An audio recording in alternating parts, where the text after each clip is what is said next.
Hello everyone, welcome again to St. George's Anglican Church.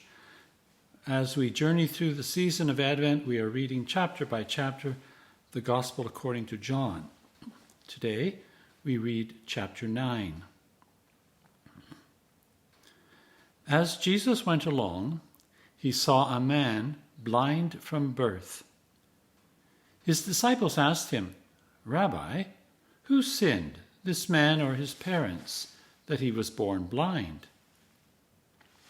"Neither this man nor his parents sinned," said Jesus.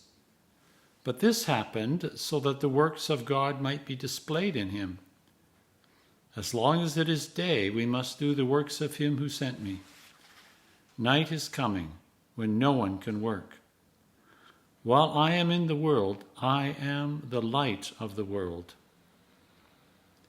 After saying this, he spit on the ground, made some mud with the saliva, and put it on the man's eyes. "Go," he told him, "wash in the pool of Siloam." This word means sent. So the man went and washed and came home seeing. His neighbors and those who had formerly seen him begging asked, "Isn't this the same man who used to sit and beg?" Some claimed that he was. Others said, "No, he only looks like him." But he himself insisted, "I am the man." "How then were your eyes opened?" they asked. He replied, "The man they called Jesus made some mud and put it on my eyes. He told me to go to Siloam and wash, so I went and washed, and then I could see." "Where is this man?" they asked him. "I don't know," he said. They brought to the Pharisees the man who had been blind. Now, the day on which Jesus had made the mud and opened the man's eyes was a Sabbath. Therefore, the Pharisees also asked him how he had received his sight. "He put mud on my eyes," the man replied, "and I washed, and now I see." Some of the Pharisees said, "This man is not from God, for he does not keep the Sabbath." But others asked, "How can a sinner perform such signs?" So they were divided. Then they turned again to the blind man. "What have you to say about him? It was your eyes he opened." The man replied, "He is a prophet." They still did not believe that he had been blind and had received his sight until they sent for the man's parents. "Is this your son?" they asked. "Is this the one you say was born blind? How is it that now he can see?" "We know he is our son," the parents answered, "and we know he was born blind. But how he can now see, or who opened his eyes, we don't know. Ask him. He is of age. He will speak for himself." His parents said this because they were afraid of the Jewish leaders, who had already decided that anyone who acknowledged that Jesus was the Messiah would be put out of the synagogue.